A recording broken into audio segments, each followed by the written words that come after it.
You're watching Euronews now. I'm Takumbo Silako with your top stories. The US has ordered its embassy staff and their families to leave Ukraine and not travel to Russia as tensions continue to rise over Moscow's military buildup. The EU's Foreign Affairs Council will discuss the issue with the US Secretary of State later. The secret ballot to pick a president. Italian parliamentarians choose their next head of state, while Silvio Berlusconi drops out of the race.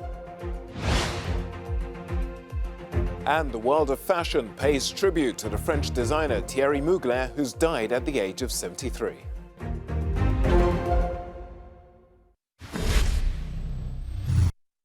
The US is working hard to bring together its allies in the face of what they say is a likely invasion of Ukraine by Russia. But there are some cracks in old friendships beginning to show. The head of the German Navy was forced to resign following his pro-Putin statements during a speech. First, we've been very clear that if there is any further Russian aggression in terms of sending Russian forces into Ukraine, there will be a swift, there will be a severe, and there will be a united response. With the threat of war rising, the US is evacuating families of personnel stationed in the Ukrainian embassy, and it has advised US citizens against travelling to Russia. Meanwhile, EU ministers will meet on Monday to find common ground amid the rising tensions on the bloc's borders.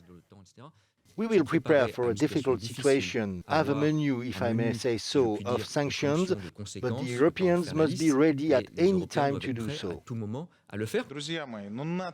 UK is on the hardliners' side. London accused Russia of planning to install a pro-Russia leader in Kiev. And we're saying really two things. First of all, Ukraine is a free country. Under international law, it should decide its own fate.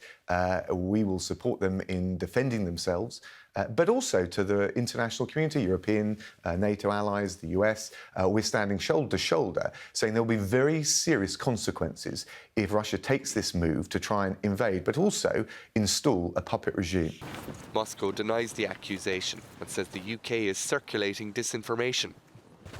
While international diplomacy has been on overdrive to stop a war, Ukrainians on the ground are doing everything they can to prepare for a fight.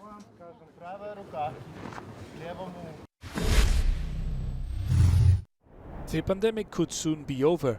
That's according to the regional director of the World Health Organization Europe. Hans Kluge says he sees COVID-19 transformed to a seasonal disease in the months to come. So that once that the Omicron wave will subside, there will be for quite some weeks and months a global immunity, either thanks to the vaccine or because people have immunity due to the infection, and also lowering seasonality. So we anticipate that there will be a period of quiet before the COVID-19 may come back towards end of the year, but not necessarily the pandemic coming back. So it's plausible that the region is moving towards a kind of a pandemic endgame, not an endgame of the COVID-19, but a pandemic endgame. In France, a new vaccine health passport begins today for those over the age of 16. It's despite protests in Paris at the weekend and political resistance. People will have to show them to enter bars, restaurants, gyms and interregional public transport. The pass targets the unvaccinated as a negative COVID test will no longer be sufficient. However, coronavirus infections are surging through Poland. The country saw more than 34,000 new cases during the last 24 hours. This figure is an increase of 132% from last week. Poland has a vaccination rate that is below the European Union average, with more than 21 million receiving their 2 doses.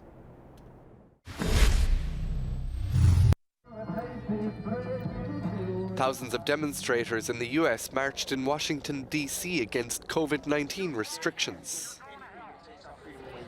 The capital has adopted mask and vaccine mandates. But President Joe Biden's plan to make the vaccine obligatory for all federal employees was recently shut down by the Supreme Court.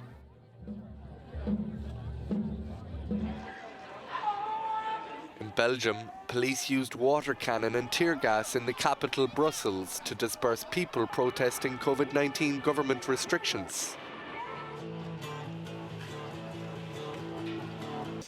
Police said the protest drew an estimated 50,000 people. Liberty was the cry as the protesters marched and clashed with the police. In downtown Barcelona, signs read, "It's not a pandemic, it's a dictatorship," as protesters there marched against restrictions imposed by both national and regional authorities. Police said over 1,000 people attended, with many not wearing a mask, breaking Spain's COVID-19 guidelines.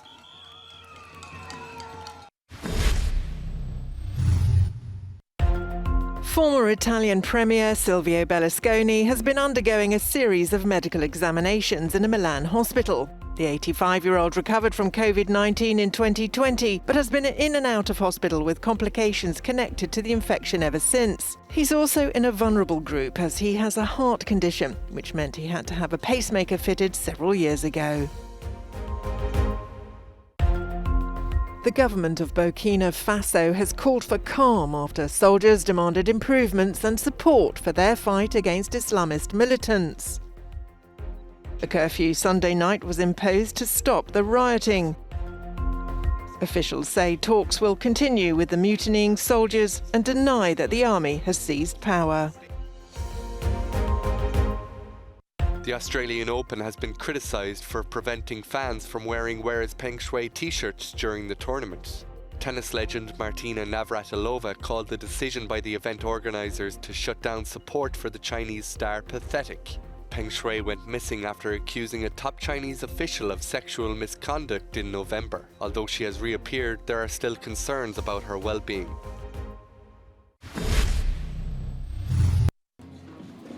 Inflation and the cost of living in the UK is causing more and more people to turn to food banks.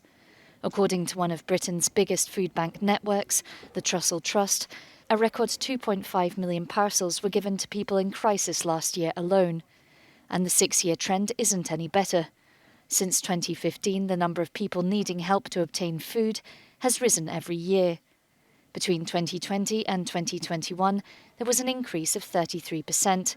And the Trussell Trust says that 980,000 of those in need were children. Many are putting this rise down to the hike in fuel, energy and food prices, as well as the pandemic. But for many of those needing help, it's a first. I think a lot of people in the situation who've never been in it before. I think I've been to a food bank once in my life, and this is now my second. I'm normally put something in the food bank trolleys when I go shopping, because but now it's my turn to have some help. There is definitely people who have got jobs, who are working, because of the costs of living are so high now and their wages haven't gone up to meet those, then there are definitely more people who are working. But there are people who've lost their jobs. The cost of living in Britain is forecast to soar higher in April as a tax hike is expected. For now, the number of food bank users is not likely to drop.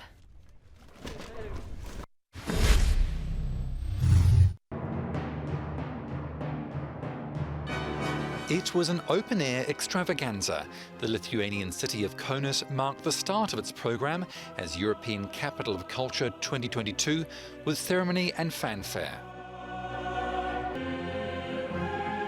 The main attraction was a spectacular light show with video projections, a kind of visual time travel through the history of Kaunas, which wants to reinvent itself as a capital of culture.